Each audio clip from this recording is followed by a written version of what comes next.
The Earth is believed to have formed 4.6 billion years ago. Within the first 150 million years, it began cooling and releasing gases from the lithosphere, which created the earliest forms of the Earth's atmosphere. Prior to the creation of this atmosphere, the sun's ultraviolet radiation made for uninhabitable conditions. But as the Earth cooled further, water condensed in the atmosphere and oxygen accumulated, making way for organic compounds. This spawned single-celled organisms and then plant life. And down through time, the evolutionary chain continued. And then we arrive at a species that does not seem to fit as well as the rest.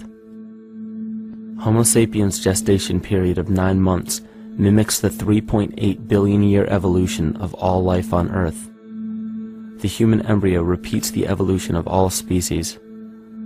When the sperm and egg unite, this new creation is a single-celled organism. Within hours, this single cell divides and multiplies more rapidly than any other species.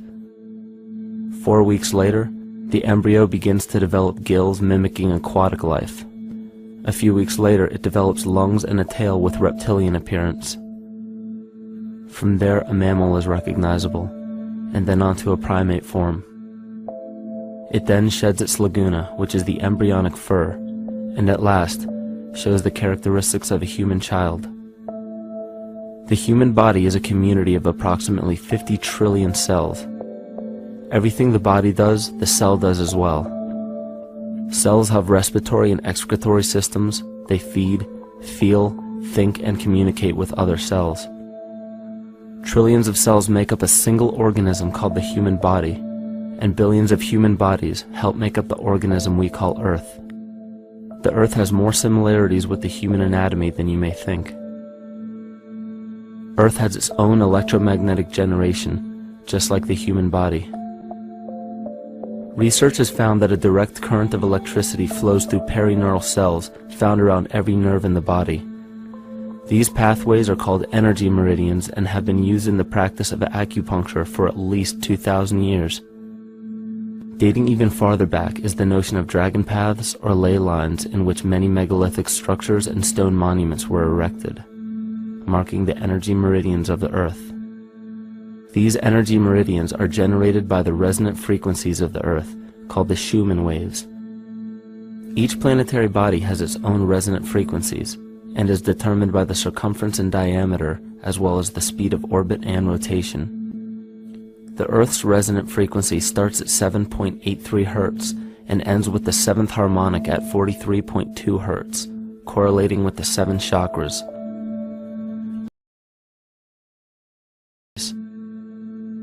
The definition of an organism is any living thing capable of response to stimuli, reproduction, growth and development, and maintenance of homeostasis as a stable whole. Our universe does all of these things. The consciousness of our universe is responsible for the form and purpose that all matter assumes. The Earth's resonant frequencies are a result of its form. These frequencies are responsible for biological rhythms, such as menstrual and circadian cycles, as well as behavioral and emotional patterns. The frequencies are then picked up by the flora and fauna, which are biological instruments that respond to the wave patterns. The wave patterns resonate in the cranial structure of our head and converge in the center of our brain, which is where we find the pineal gland. The pineal gland is believed in many cultures to be the spiritual third eye responsible for intuition. Descartes called it the seat of the soul where mind and body meet. Each individual cell in our body receives an electromagnetic impulse from our central nervous system. They receive the very same impulse that was disseminated to every biological instrument from the Earth. An explanation of our conscious universe has been attempted by religion, science, and philosophy. The neglect of biological nature from any organism causes illness. A divorce from nature, exile from Eden, confounding of tongues. They are all symptoms, not of a biblical God or deity, but the true self. The greatest and only threat to ourselves is a loss of self, the death of our divinity. As we barrel through history with oceans of information, yet barely a drop of wisdom, we have to understand how we lost ourselves.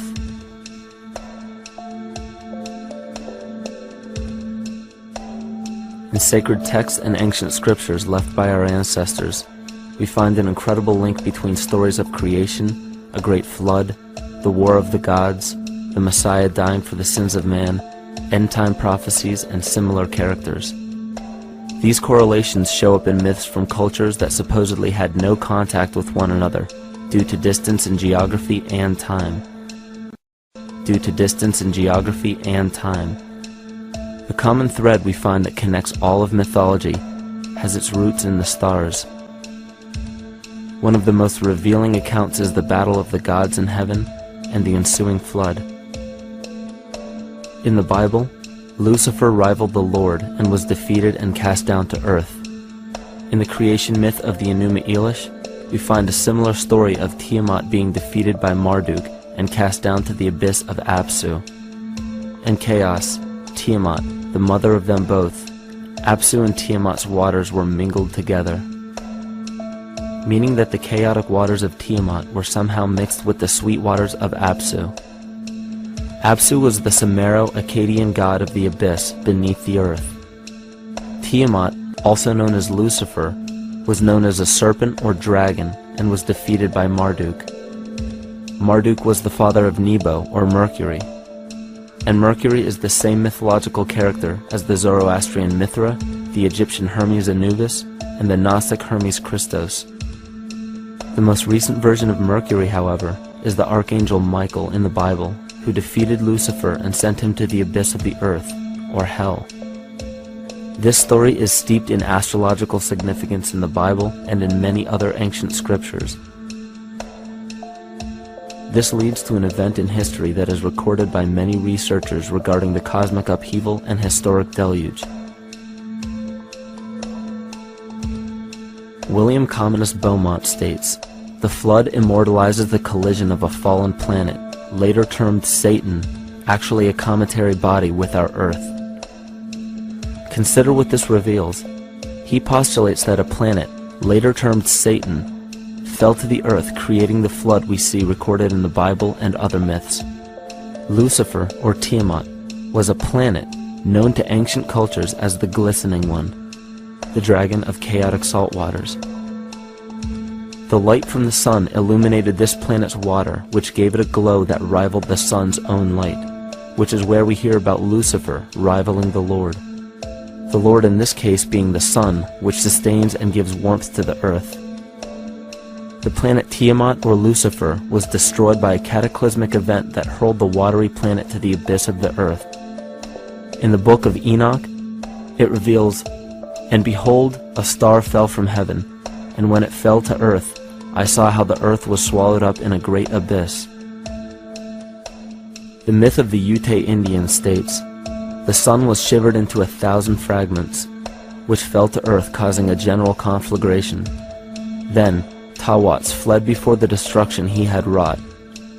And as he fled, the burning earth consumed his feet, legs, body, hands, and arms, until at last, swollen with heat, the eyes of the god burst and tears gushed forth in a flood which spread over the earth, extinguishing the fire." This myth resembles the translation of the Enuma Elish by Stephanie Daly in her book Myth from Mesopotamia, which explains that Tiamat's eyes became the source of the Tigris and Euphrates rivers. As written in the book of Revelations, "And there was a war in heaven. Michael and his angels fought against the dragon, and the dragon and his angels fought back. The great dragon was hurled down, that ancient serpent called the devil, or Satan, who leads the whole world astray. He was hurled to the earth." The Roman mythology of Ovid gives the story of Phaeton, which happens to be another name given to the watery planet Lucifer, or Tiamat. This story reveals that Phaeton was a child of the sun and wished to become the sun for a day. Phaeton attempted this feat, and eventually Jove, who is also known as Marduk, destroyed Phaeton, sending him crashing to the earth in flames and put out by a tremendous flood of water from a river unseen before. The common theme we notice here is that of a saltwater planet, the great dragon, Lucifer, Tiamat, or Phaeton, was defeated and fell to the earth, and now dwells in the abyss known as Hell, giving us the outline of the story of Lucifer rising up against the Lord and being defeated and banished to rule the underworld. As we know, however, an outline is but a shell of a story. The inner meaning, the spirit of the myth, comes with a deeper understanding of the essence of each planet, not just the physical planet, but the conscious core, because we know now that the proportions and velocity of a planet gives them their own characteristic frequencies, which govern biological and behavioral patterns. These planets reflect the archetypal psychology of man. In ancient times, probably the most important field of research was the study of the heavens. Galactic bodies and their movement through the sky were known to be symbolic of the inner faculties within human consciousness. Within all organisms, outdated science has only explained the physical world measured by our five senses. Only in esoteric religions, mysticism, and quantum fields of science are we to find any attempt at explaining where thoughts and emotions fit into the sense-perceptible world. We also understand now that humanity is a community of cells within the organism of the Earth. The Earth, therefore, is a higher organism that shapes our form and function. This higher organism and all other planetary bodies are governed by consciousness, just as we individual humans are. Therefore, the Newtonian belief that galactic bodies are nothing more than lifeless forms floating in space is tantamount to claiming that we humans are nothing more than a composite of elements in motion. We know that this is untrue because we feel, we think, and furthermore we see the result of our consciousness creating what we call life. Plato wrote, "This world is indeed a living being, endowed with a soul and intelligence, a single visible living entity containing all other living entities, which by their nature are all related." Furthermore, the cosmos is a single living creature which contains all living creatures within it. And in an article out of the Sufi journal, the author writes, "The world is a living spiritual being." This was understood by the ancient philosophers and the alchemists, who referred to the spiritual essence of the world as the anima mundi, the soul of the world. In scriptures, we hear of the claim that angels guide the inner soulful actions of people, or that the gods wield influence over man. Most ancient spiritual and scientific teachings held the belief that the hierarchies of the gods, angels, archangels, archai, all the way down to the cherubim and the seraphim, are the hierarchies within the human psyche. In this way, we must understand that when the whole of ancient myths and sacred scriptures speak of spiritual influence from a higher being, they were speaking of archetypal forces that are inherent within us, not an influence from an external source. This is where we begin to see the relevance of astrology as an ancient form of science that resurfaced in the 19th and 20th centuries under the name of psychology. Friedrich Nietzsche even stated, "As long as you still experience the stars as something above you, you still lack a viewpoint of knowledge." This is astropsychology and maps the inner faculties of the psyche. In pre-Christian times, there were schools known today as the mystery schools or the mystery religions. The messages encoded in the scriptures and ancient archaeology came from adepts of spiritual science. The intent was to teach the initiates the deeper meaning of these myths. What became later termed as Lucifer, Satan, or the devil was representative of the ego, which rivals the Lord, the representative of the self. The true self is the epicenter of a person's entire being. It is the total sum of everything that we are. The false ego, on the other hand, is the idea and concept we create about ourselves in the course of our lives, which typically excludes any qualities we don't wish to accept about ourselves. However, humanity has been endowed with the freedom to choose either to obey the true self or to give in to the temptation of the vanity and materialism of the false ego. This is the most notable trait that separates man from animal: our freedom of choice, the choice to follow our concepts and ideals or our natural impulses, the choice to sustain nature or to destroy it. This freedom of choice weighs on the fate of the entire organism that we call humanity. Cancer begins with a group of cells within a community that fail to communicate with the conscious signal of the organism. Those cells begin to grow out of control and spread to other areas of the organism. This very disease is evident in our world today. The cancer upon our earth is the domination of our false ego and our divorce from nature. Collectively, among every human, the cancer upon our earth is the domination of our false ego and our divorce from nature. Collectively, among every human, vanity leads to segregation and competition. Competition leads to fear and greed. Greed leads to deceit and immorality. And immorality is the breeding ground for illness, waging war on our earth. Every act of hatred and destructiveness in our world begins with self-hate and self-destructiveness. And that all begins with a breakdown in communication.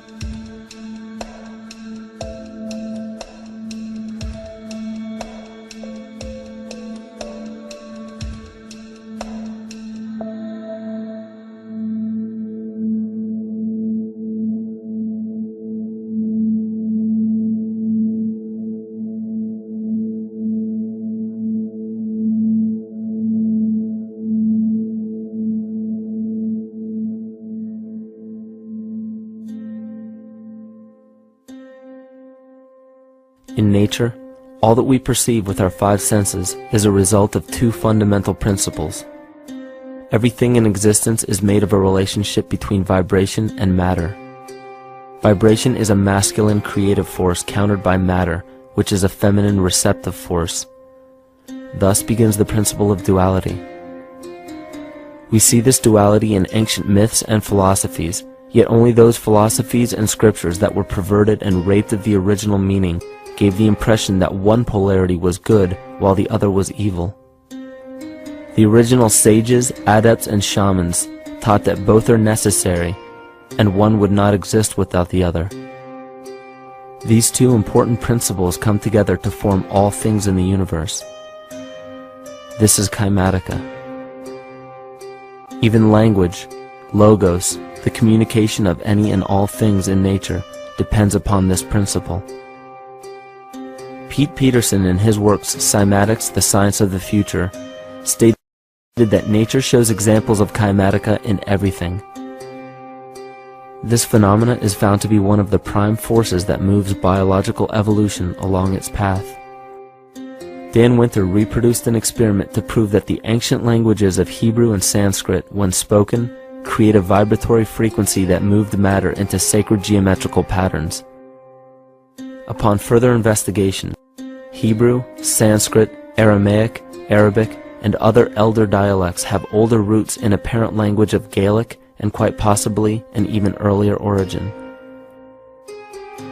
In Swami Murugesu's The Science of Mantra, he claimed that when a person chanted specific words in Sanskrit while filming a burning candle, the intensity as well as the color of the flame would change due to the frequency that the word would emit. This same science has been shown to lower and raise blood pressure. And in his own words, certain sounds can affect their circulation and nervous system. Whatever change such vibrations cause extends to the mind of a person and also to the surrounding atmosphere, causing warmth or coolness. All this can be known by study and shown by practice. This rediscovered knowledge of the science of sound shows that sound is something more than mere vibratory signals. Not only does sound interact with life, but it sustains and develops it. It acts as a conduit of conscious intent between people, societies, and entire civilizations. Yet the psychic illness we endure due to the domination of our false ego is reflected in the collective. Our psychological schism has shut us off from communicating correctly with our inner self, which is exactly how cancer cells within the body operate. In the collective, we have created a language barrier between humanity and the rest of nature, acting as a global cancer. Recorded in history, the efficacy of the ancient languages has been severely uprooted. The alphanumeric translation from Hebrew to English shows a complete reversal of the two languages, giving the cymatic effect unnatural results. Dr. Leonard Horowitz stated in his work on DNA, 1/3 of the sensory motor cortex of the brain is devoted to the tongue, oral cavity, the lips, and speech. In other words, oral frequency emissions spoken or sung exert powerful control over life, vibrating genes that influence total well-being and even evolution of the species. A degradation of language in this case is shown to affect biology. If something as basic and important as language can be degraded and devalued to such a degree, yet never questioned, what else might we be missing? Think of an aspect of your life that dictates the limits of your freedom. Government and law enforcement, insurance and pharmaceutical companies, taxes, building permits, driver's licenses, and more. There are hundreds if not thousands of stipulations, regulations, and boundaries on our freedom. And out of the ones that were just mentioned, how many have you researched to find out whether they apply to you or not? Let's look at the forms of law that we currently acquiesce to.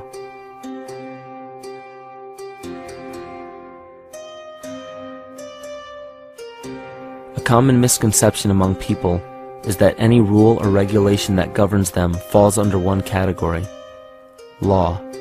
But there are many other forms of law that people abide by without realizing that they simply do not apply to them. Another misconception is that a nation's constitution gives us our rights. A constitution does nothing more than list the rights that we already have. We are born with inalienable rights, endowed to us by our Creator. They are not given to us, and they cannot be given away. The most a person can do with a right is choose whether to exercise it or not. Maritime admiralty law is what's known as the law of the water.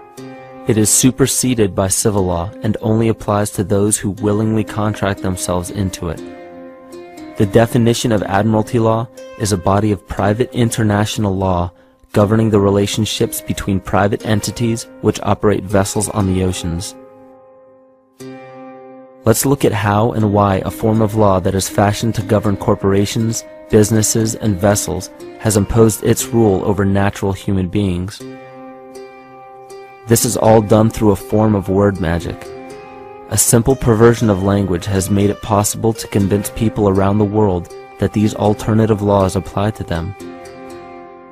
One of the predominant beliefs in modern culture is that licenses, permits, registrations, and other forms of documentation are required to operate motor vehicles, use public roads, build structures and establishments, engage in free enterprise, and much more.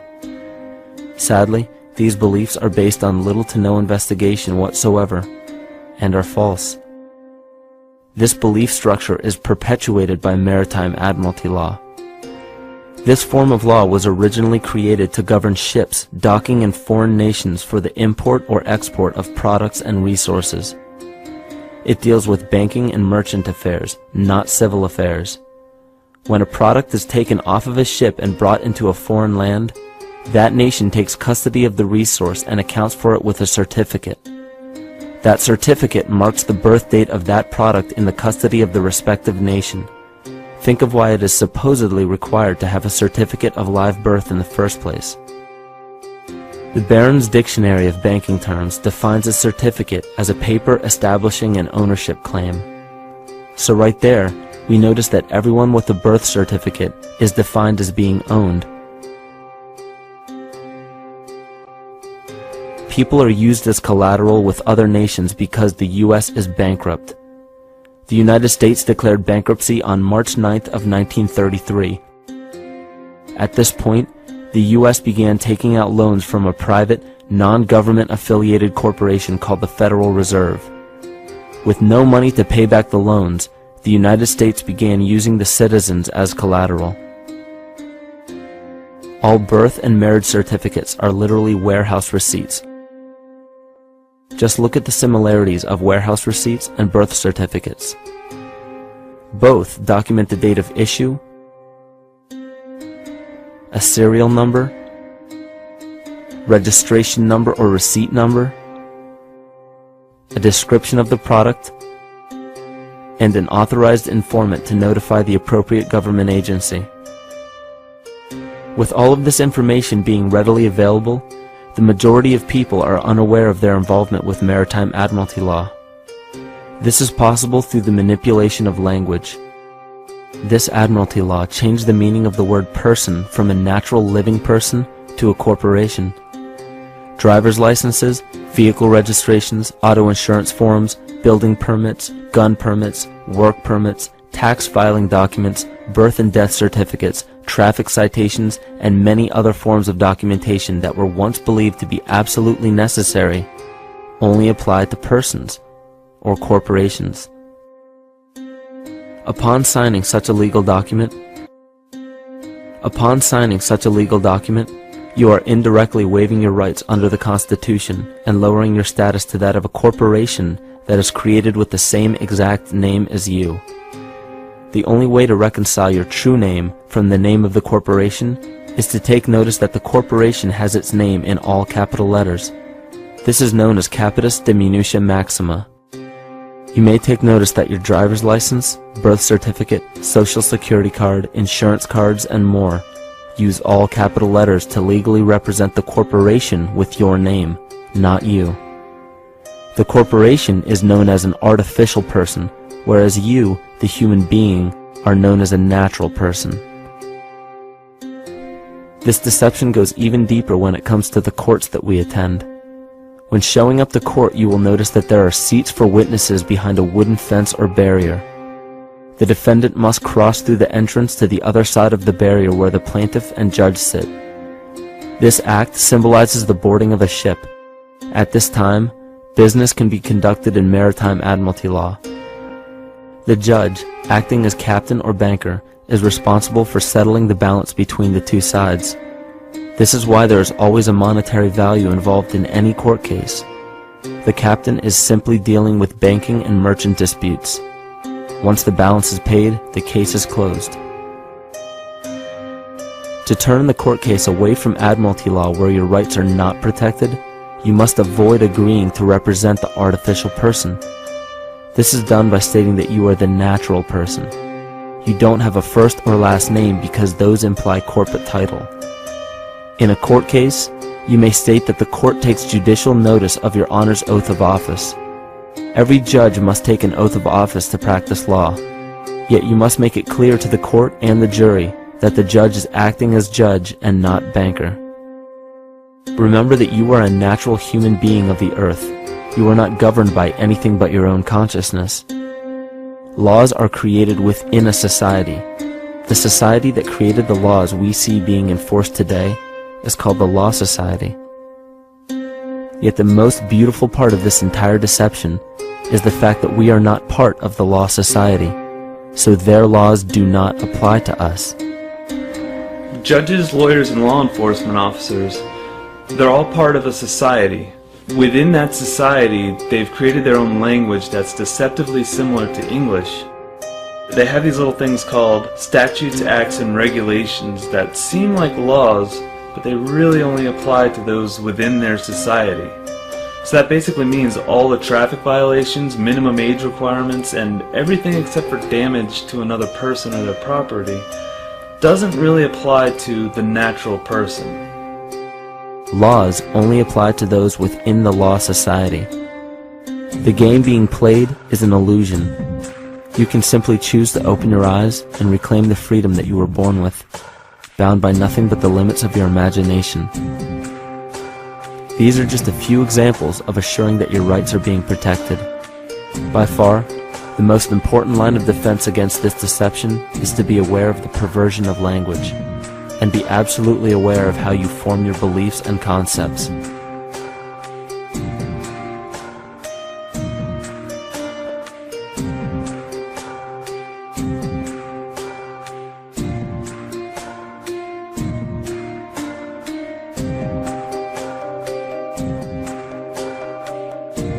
In all forms of the perversion of language, there is a mirror reflection of this in the microcosm of the psyche.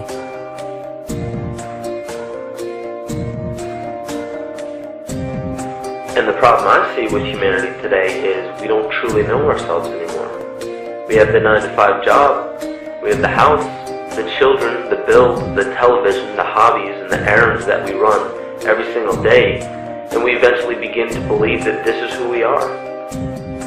But who are we beneath the job title, beneath the status of mother or father, theist or atheist, Republican or Democrat, black or white, man or woman? Who are we? Who are we deep down inside? We don't know, because every time we hear an answer that we don't want to accept about ourselves, we deny it. We'll pass it off and project it onto somebody else and judge them for it. This is repression. And we see what repression can do to us on an individual level, but what about on a collective level of humanity? What happens when the whole world refuses to see what they truly are on the inside?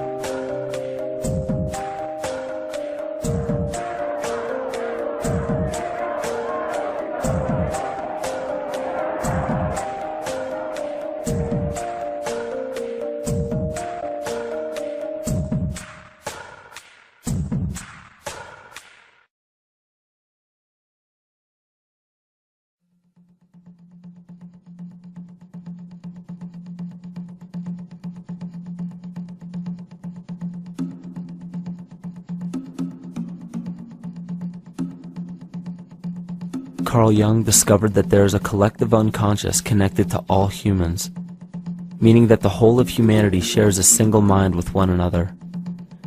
This is evident in the world through accounts of shared mythology and symbols, the study of morphic fields, and with the science of kinesiology. This collectivity is a global example of the unconscious mind of the human body, in which trillions of cells share a similar signal. This parasite, called our false ego, requires a continuous flow of sustenance to survive. Food, fuel, and any other form of sustenance is energy. Human consciousness is an electromagnetic field of energy. When this potential energy is utilized, it then releases kinetic energy, which is used to perpetuate the false ego. This scenario occurs in the smallest parasitic organisms, all the way to a collective organism called humanity.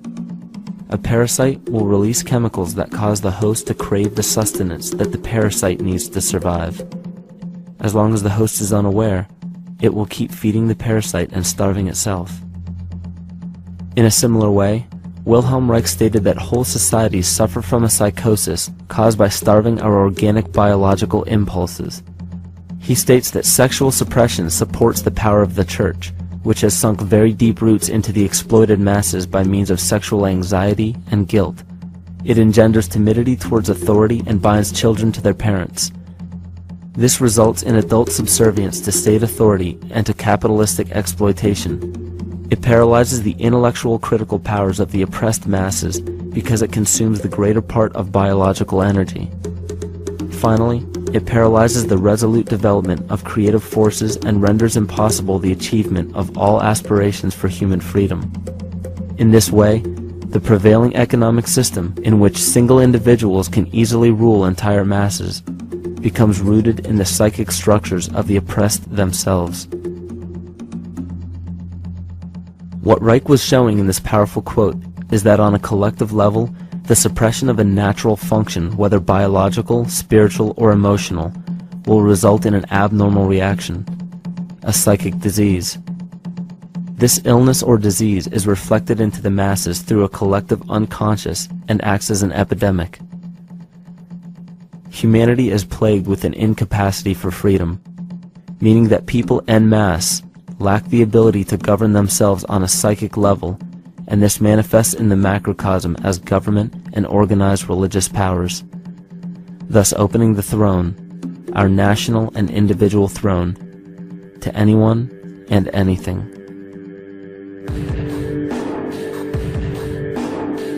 Enter the infamous rulers of the earth, the patriarchs of civilization, political, social, economic, and spiritual dictatorship, psychic tyranny. This simple illness within our psyche, this lack of responsibility and neglect of basic human freedom, has made way for every tyrant that has ever held rule over people on this planet.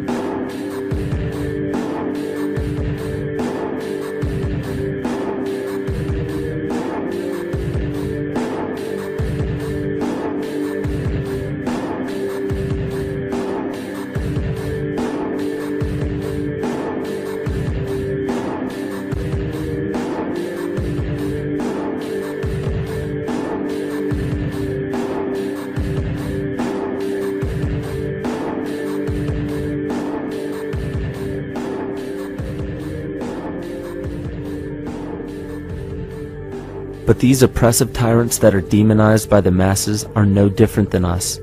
In fact, they are one with us. In the book The Prophet by Khalil Gibran, he poetically states, "I say, as the holy and the righteous cannot rise beyond the highest which is in each of you, so the wicked and the weak cannot fall lower than the lowest which is in you also." Every one of us has the capability to commit the most horrifying sin or show the most beautiful compassion to our fellow man. This is the very definition of an illness within the psyche and soul of man.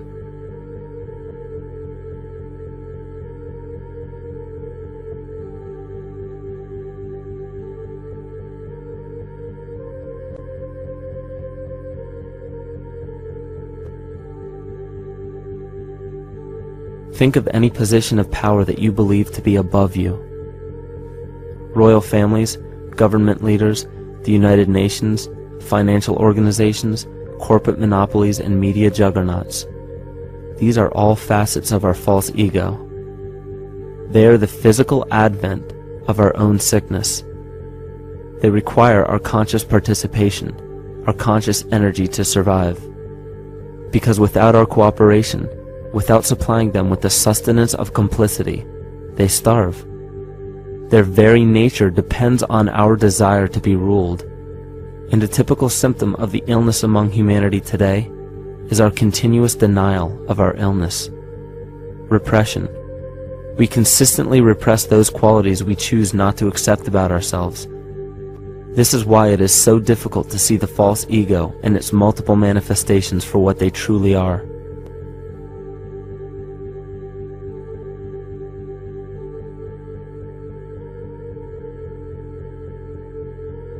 This is the very nature of the false ego. It acts as a red herring to distract us from the freedom we truly have. For this psychic parasite to survive, it must supply us with a chemical that will cause us to remain dependent upon it. In this case, the sustenance is our conscious energy.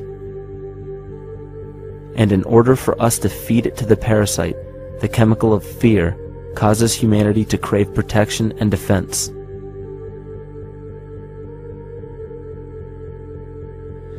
The functions of the body to survive can be broken down to two basic functions for any organism to survive. You have to be able to grow, maintain yourself, take care of your biology, but you also must be able to protect yourself, so that if you're just growing and you can't protect yourself, you'll become food for something else. So the survival involves a balance between growth and protection. Through the history of human civilization and through human evolution, we recognize that our nature is to be in a state of growth, and that our protection is only supposed to be used to, help us out of that threatening moment. You can't be in growth and in protection at the same time. So the significance is, when we see a need of protection, the stress hormones in the body shut off the blood vessels in our viscera or gut, which is the part of the body for growth. Well, the issue is, if you took the blood from the viscera and moved it out to the arms, then you left no blood in the viscera. That means no growth. But you're ready to fight. And when your fighting is finished, then the blood returns back to the viscera and you grow again. But in the world that we live in today, it's 24/7 fear.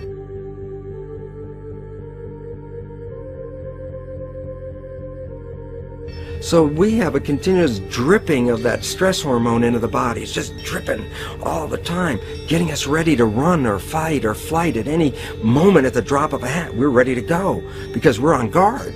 Well, the problem is, what does that mean about your allocation of energy? And it says, we're spending most of our energy in protection. You cannot survive if you're in protection all the time.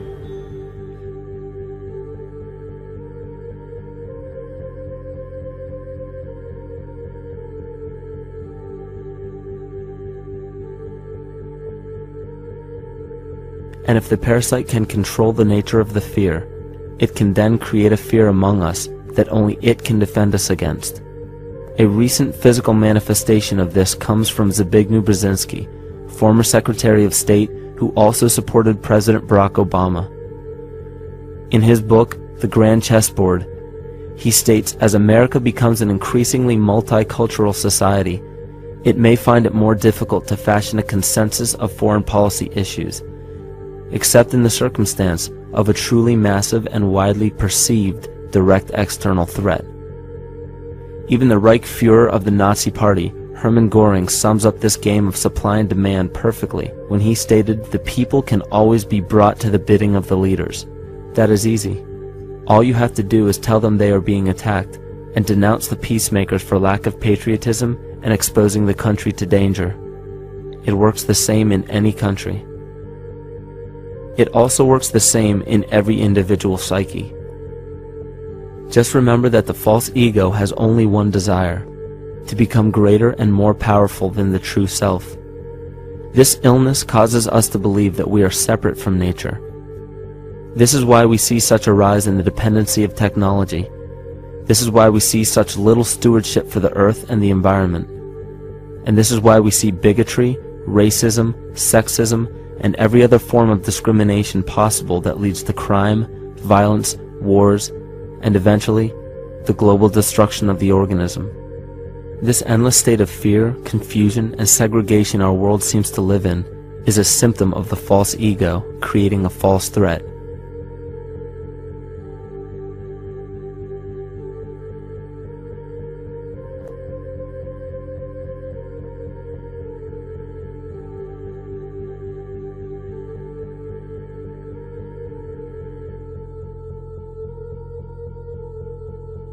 Many of the United States presidents have blood relations with each other.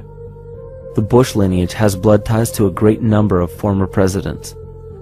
George Washington, Millard Fillmore, Franklin Pierce, Abraham Lincoln, Ulysses Grant, Rutherford Hayes, James Garfield, Grover Cleveland, Teddy Roosevelt, William Taft, Calvin Coolidge, Herbert Hoover, Franklin Roosevelt, Richard Nixon, and Gerald Ford.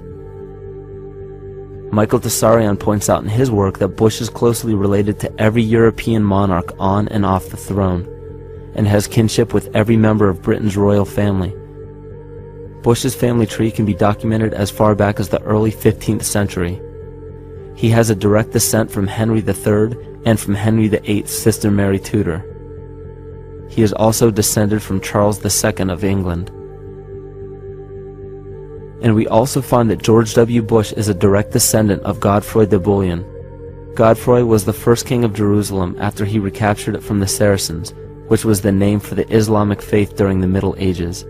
It is interesting to note that the current occupation of the United States in the Middle East was re-established by the same family, George Bush Sr. in 1991, and again by George Bush Jr. in 2003. George Bush Jr. is then found to be a cousin to both opposing candidates of his 2 terms in office, Al Gore and John Kerry. Democratic President Barack Obama also has blood ties with George W. Bush, as well as Gerald Ford, Lyndon Johnson, Harry Truman, James Madison, and the British Prime Minister Sir Winston Churchill. On the opposing side of the 2008 presidential ballot, John McCain is descended from Robert the Bruce, King William I of Scotland, and also Godfrey de Bouillon. Probably one of the most interesting facets of the bloodline relations is the fact that the whole British royal family has descent from the Muslim prophet Muhammad through the Arab kings of Seville. This bloodline was passed through the kings of Portugal, Castile, and eventually down to King Edward IV. And this is a very, very different story from what you hear the media pumping out every day, being this idea of lineal superiority. It's completely debunked according to the foremost authority of aristocratic lineage, Burke's peerage. And this just goes to show that there's the true story, and then there's the manufactured illusion, the front that's given to the public.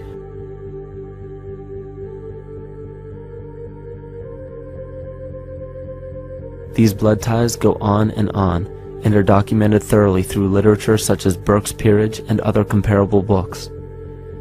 The point of all of this is that we find not just the same people, but the same intent within the people who have held high positions of monarchy, dynasty, aristocracy, and democracy in the past and present, and they are all related by a physical and symbolic link. This bloodline carries the symbol of our illness.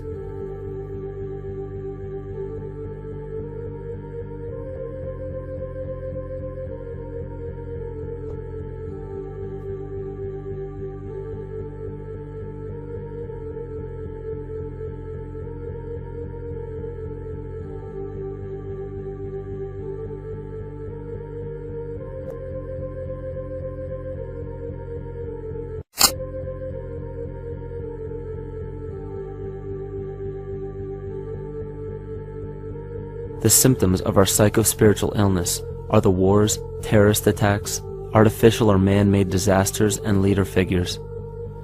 As long as the people remain oblivious to their inner drives and inner nature, they will always fail to recognize why these events take place and why these figures rise to such powerful positions. The reason why we have failed for thousands of years to conquer these archetypal rulers permanently is because for thousands of years we have been fighting the symptoms of an illness and not the root cause.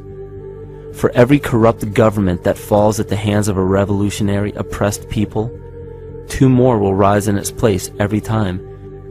Because the root cause of a corrupt government does not exist in the individual leading that government. It exists within the psyche of every individual.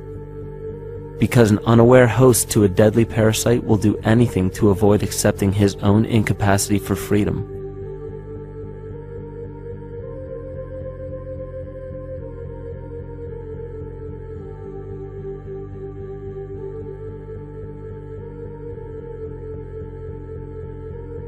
We are so bereft of sanity in this world that those few who simply stop projecting onto others and begin facing their own demons are seen as neurotic. An article written in the 1950s states that studies showed that individuals who had been isolated from their familiar social and cultural environment became neurotic.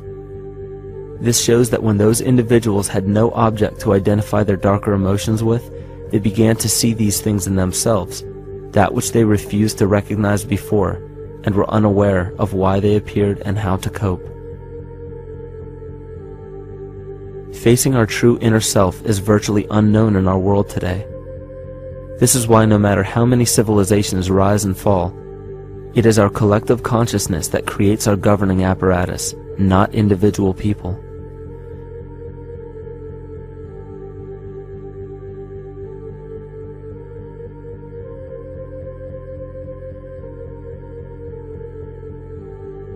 And after countless attempts, you would imagine that people would realize that a physical retaliation may not be the solution.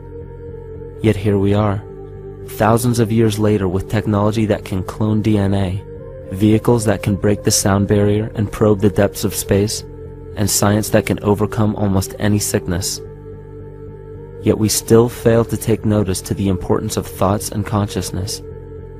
This is the very definition of insanity. And every single one of us is responsible for this psychic epidemic, because we're killing the messenger and paying no attention to the message.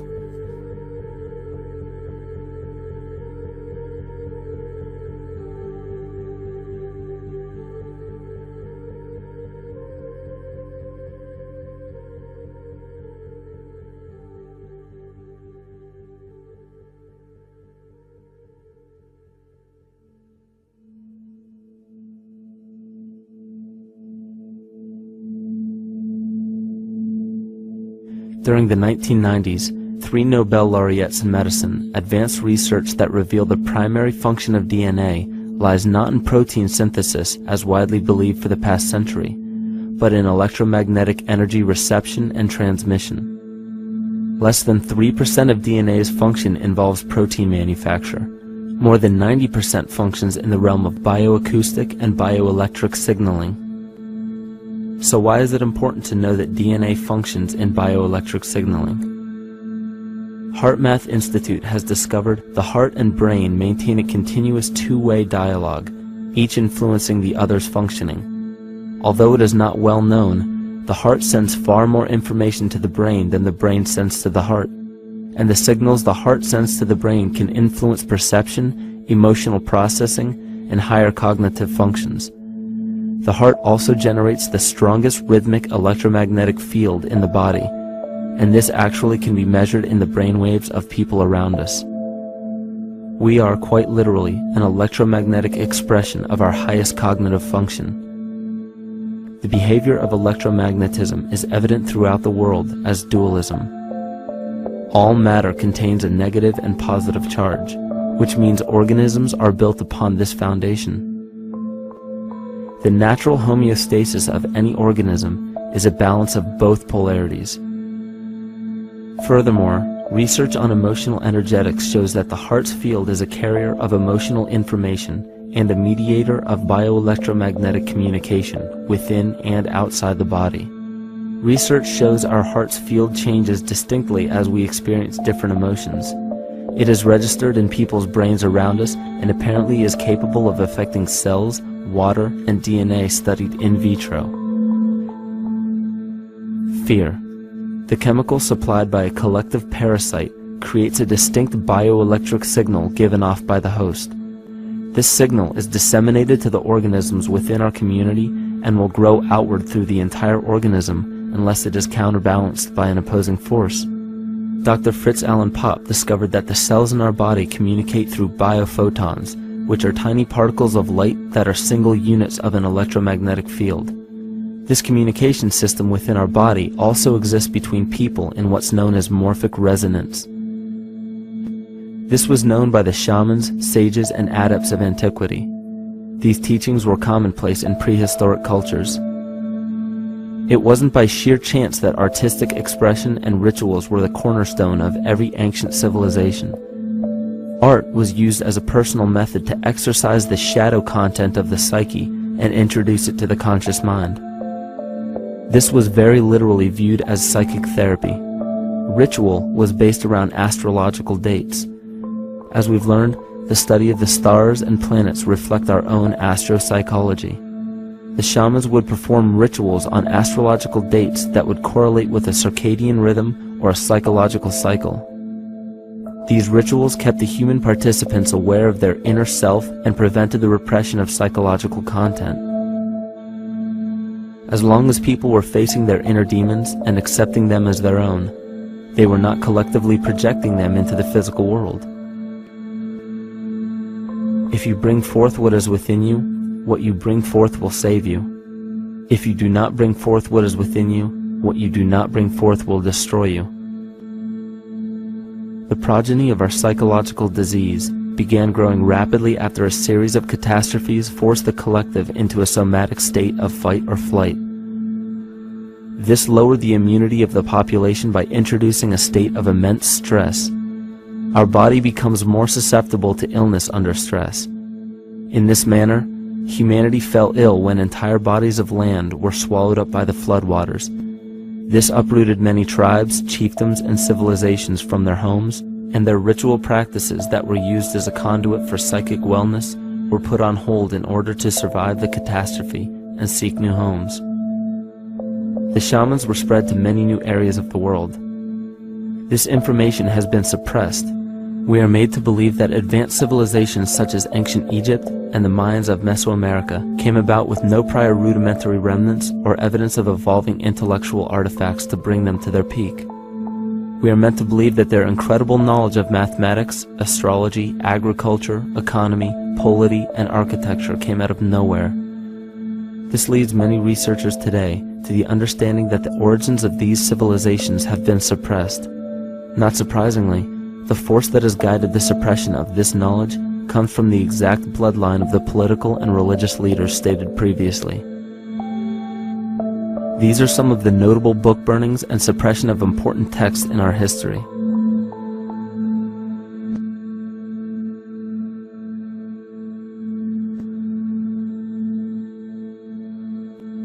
Yet after all of this suppression, there are still remnants of the dispersion of elder civilizations in nearly every country. There is tremendous evidence of ancient cultures visiting North America long before the conventional belief of European colonization. Barry Fell states in his book America BC, there are ancient inscriptions now being reported from nearly all parts of the United States, Canada, and Latin America, written in various European and Mediterranean languages in alphabets that date from 2,500 years ago.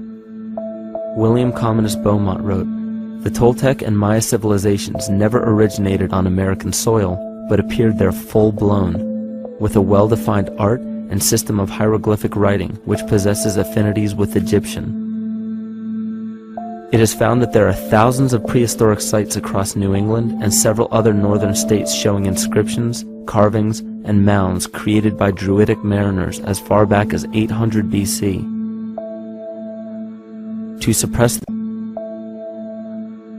suppress this information further, It was not only imperative for the bloodline to burn the documented texts containing true historical information, but to wipe out the cultures that derived from these ancient shamans.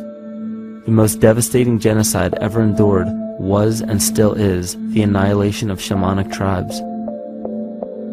We've lost our traditional roots and don't know about ritual. The dragon dances and the ghost dances of the Native American Indians, what do you think that was all about? All the shamans of the world, when they do their rituals, they're doing that. Their work, harmonically through dances, is to strengthen the immune system of the earth. You know, but they've been all murdered. So that was why in the 17th century, exactly the same period I'm talking about, there was an all-out agenda that when you come across indigenous people, you annihilate them. Columbus was sent on his expedition along with agents of the crown to disrupt the lives of the natives and seize mineral resources. He visited every island in the Caribbean, depleting the gold and taking as many slaves of the native Taino tribe as possible. 5 million natives were murdered within 3 years, according to Leah Trabeck. Within 15 years, the Arawak tribe of 250,000 was completely wiped out. The population of the United States prior to European contact was greater than 12 million. 4 centuries later, the count was reduced by 95% to 237,000. From 1494 to 1508, over 3 million people had perished from war, slavery, and the mines. Who in future generations will believe this? I myself, writing this as a knowledgeable eyewitness, can hardly believe it. My eyes have seen these acts so foreign to human nature, and now I tremble as I write. Another agent of the false ego bloodline was Hernando Cortez, who decimated the Aztec tribe and plundered their mineral resources. This again was the case through Cortez's second cousin, Francisco Pizarro, who conquered the Incan Empire in Peru. These atrocities are seen throughout Africa, New Zealand, New Guinea, East Timor, and are still seen today in Canada. This was a deliberate attempt to bury any surviving remnants of the ancient world and our true history. It is a naive mistake, however, to categorize and blame everything and everyone involved with politics or religion for this suppression of knowledge. It is only natural for people to crave spiritual understanding when there are so many manufactured missing links and perversions in the spiritual texts today. And due to this void of spiritual wisdom, honest and moral people who are simply trying to understand their place in this world become the prime consumer market for those who wish to exploit this vulnerability. To have enough power to run our own lives, basically. If we look at the New Age movement, for instance, which is another kind of trap in all this, where people might end up actually. They're looking for something so bad that they're taking all these things that are handed to us or to them, but it's not really based on any real understanding. It's still kind of coming from a religious type of perspective.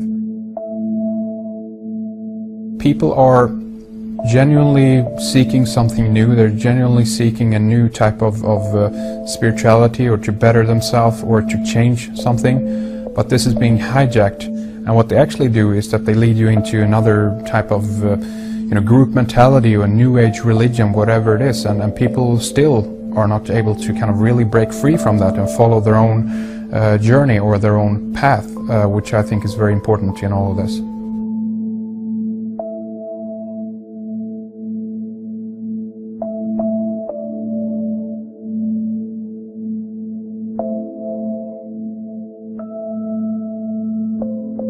In the pre-Christian era, there were several cults of incredible power, most notably the stellar, solar, Saturnian, lunar, and mushroom cults.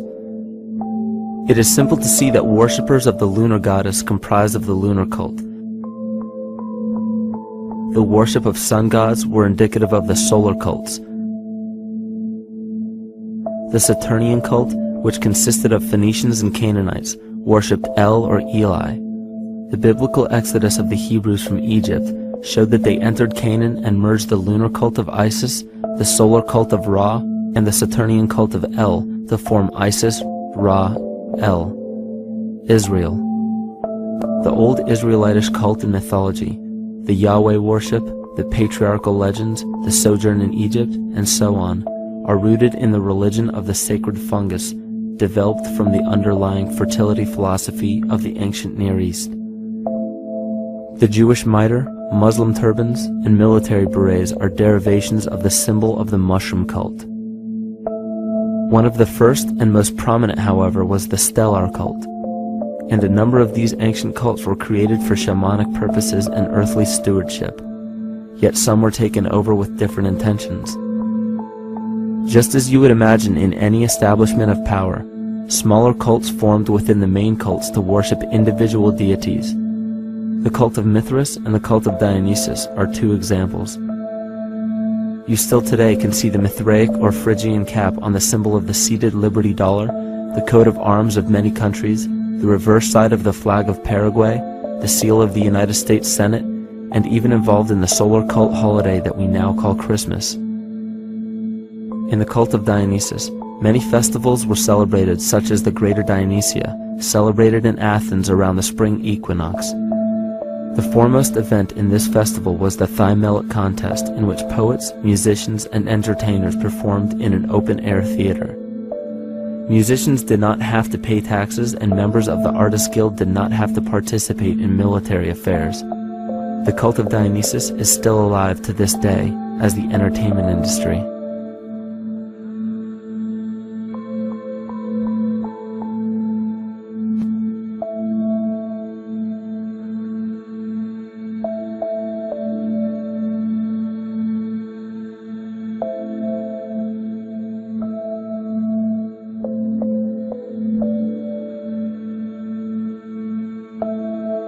These cults still exist in many important positions of power throughout the entire civilized world. Yet the most important function of these groups is to manufacture the consent and complicity of the people. The conscious mind is the creative mind. It's the one that has your personal identity into it. It does the real thinking. And then there's a subconscious mind. Well, there's no entity in it. The subconscious mind is the equivalent of a tape player. It records behaviors, and then at the push of a button plays a behavior. It's automatic. It's a very convenient thing, because then we don't have to relearn all the time. Once you know it, you can make a pattern. The problem is that the basic patterns of belief and behavior that are programmed in the subconscious mind came from our teachers, primarily our parents, our family, and our community. So most people don't even understand how easily we're influenced by our environment. Every person that we encounter, every single situation that we're faced with, every little word that's said on television may not seem too influential to our conscious minds, but your unconscious is designed specifically to let every environmental signal influence you without your awareness. So the question is, are we leading conscious or unconscious lives? And now neuroscience has told us in the unfolding of our lives, only 5% of our life is controlled by our conscious mind, and 95% of the time controlled by the subconscious with programs from other people that were installed in there. And the problem is, it means when those programs are playing, we don't see them. And the skeptics will sit there and say, consciousness, archetypes, astrology? No. We create things with our hands, not our minds. Archetypes aren't physical. They can't influence me. But when you think of the fact that we're only conscious of this small little fraction of our behavior, what we don't realize is that entire countries, entire civilizations that think they're free and independent, but are unconsciously too afraid to be free and independent, they will beg to be governed. And if they can't do it themselves, who do you think will consciously or unconsciously take that responsibility? It usually ends up being that strong, masculine, animus archetypal figure. When we think we're in danger, we're not looking for our mother to nurture us. We want our father to protect us. And right on cue with the age of fear, this age of catastrophe, the age of this parasite, we see masculine domination. And one of the primary conduits for giving our responsibility and our conscious energy away is money. We surely don't want to admit that our dependency on money is flawed, because that would imply that the fault is our own. And God forbid we take responsibility for our lives, so we blame the money. This is the cornerstone of the entire illusion being built around us by the false ego. Money is said to be the root of all evil, yet it cannot be evil because money is only a symbol. Symbols carry only the faith and spirit of the observer. This means that the symbol of paper money, yet it cannot be evil because money is only a symbol. Symbols carry only the faith and spirit of the observer. This means that the symbol of paper money evokes and surfaces the evil intentions and inherent flaw of our false ego. Money only exists because we agree to accept it as valuable. And to further illustrate our incapacity for freedom, we've given the control of our faith-based money to a private corporation instead of the federal government. There is no law stating that we have to use Federal Reserve notes as currency. We choose to because we fear the alternative: independence.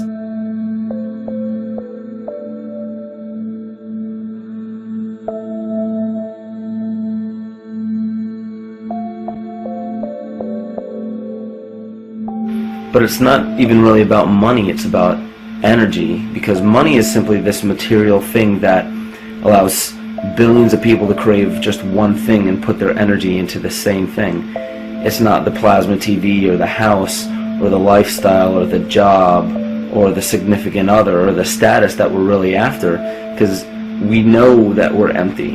These people feel sadness and loneliness and void just like anybody else, and they either want to fill that void with materialism because they think that that'll make them feel better, or they want to sedate the void feeling with material possessions. So it all comes back to this feeling of having to put our dependency into an external source, something that we have absolutely no control over. What we're seeing right now is with all the competition of each other destroying each other, wars, competing for material existence, raping the planet and tearing it apart to get some pieces of it to hold in your hands and say you won the game.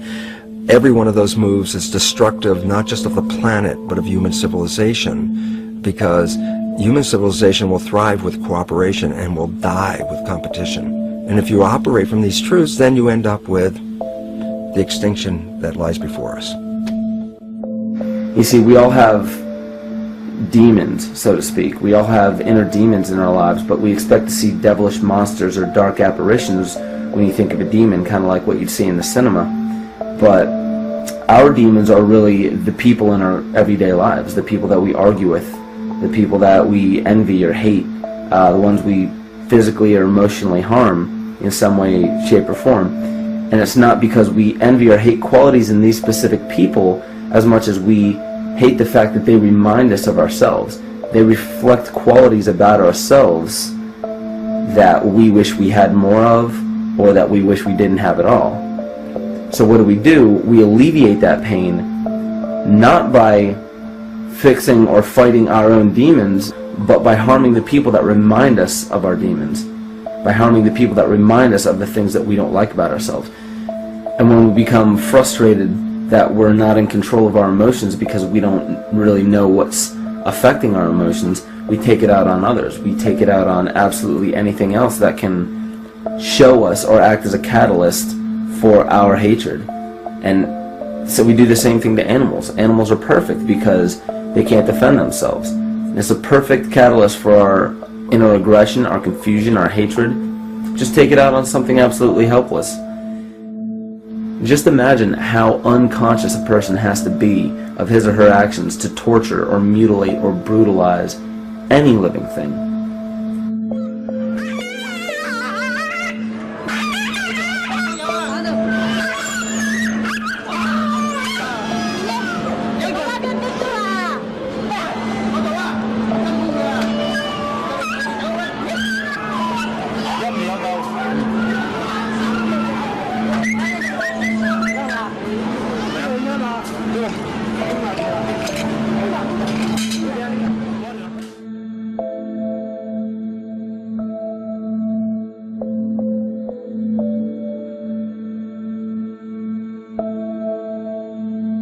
His goat's down, and he'll be here, and we can. Ouch! God, he bit you. Bit of his tail.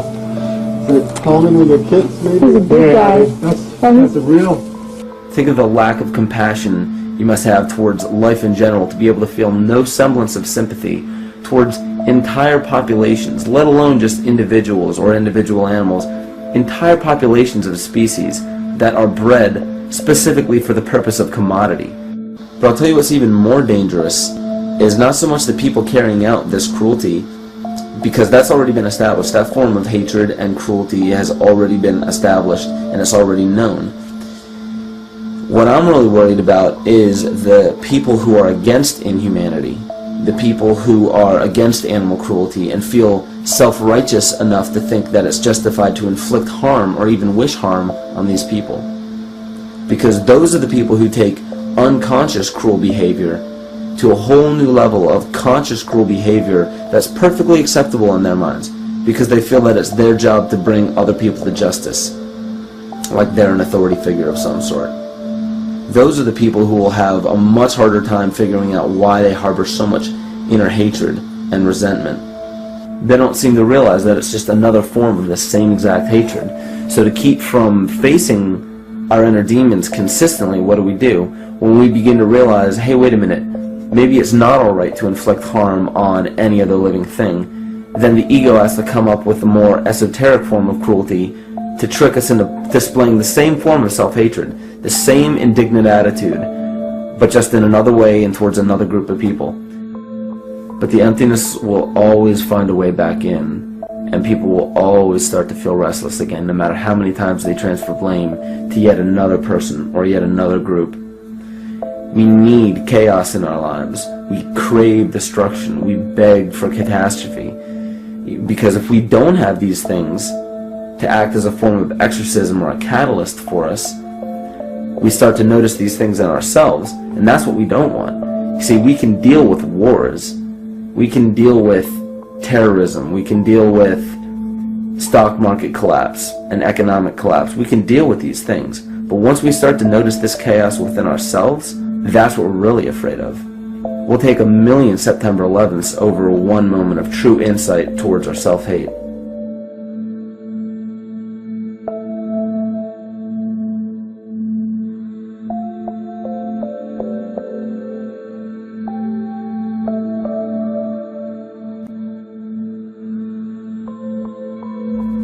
And you know, the most interesting part of all of this is we encounter things every day, every single day, that we either accept with open arms or that we reject violently.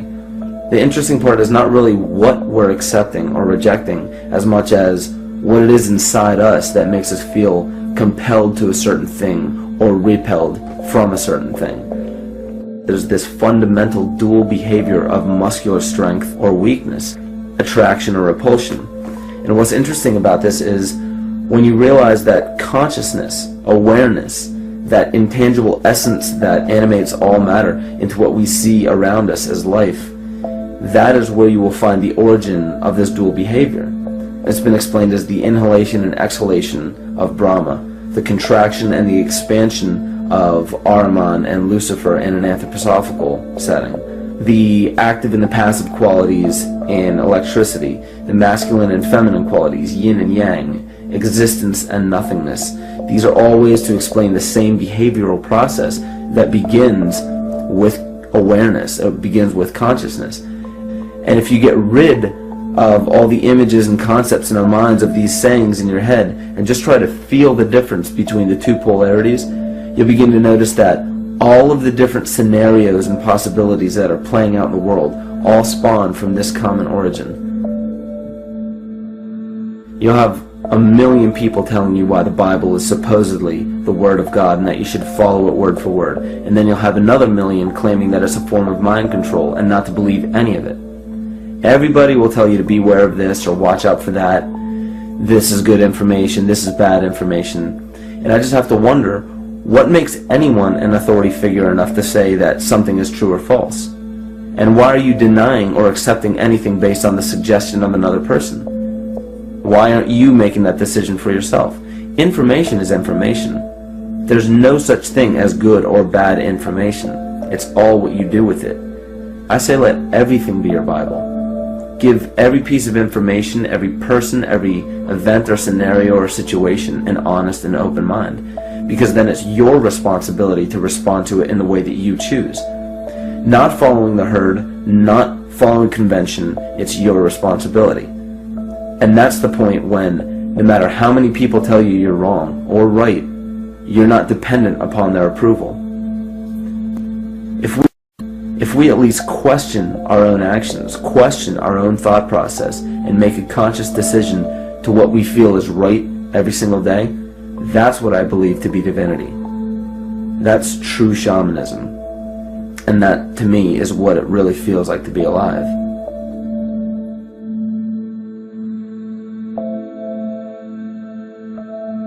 In this conscious, living universe, there are no laws of nature, just habits.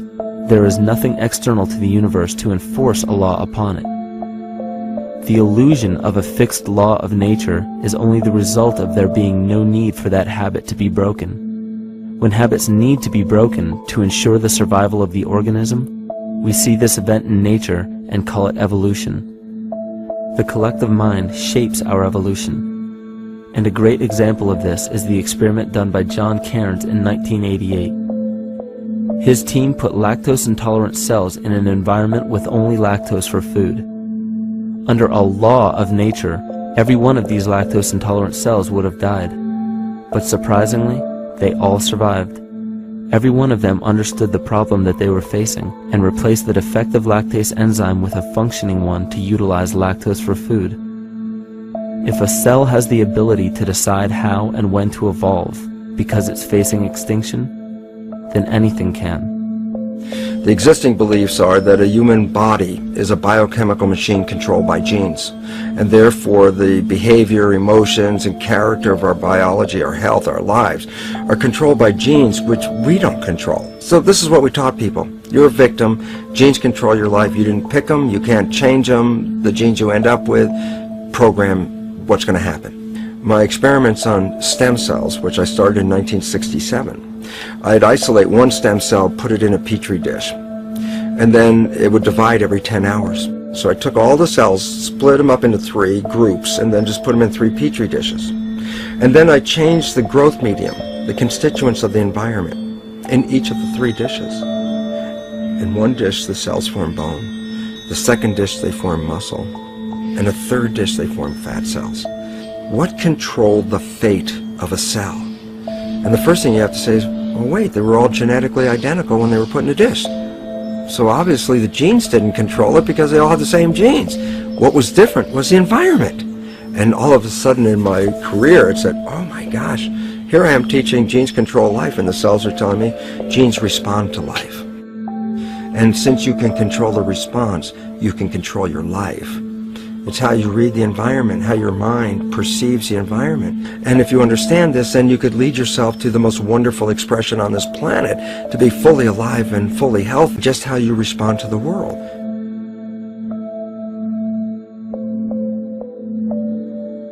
In the face of financial collapse across the world, political and religious wars raging tirelessly, and an ever-growing feeling of being lost and void of meaning, there is a great amount of energy being pushed to the surface of the collective mind. Evolution does not come about gradually.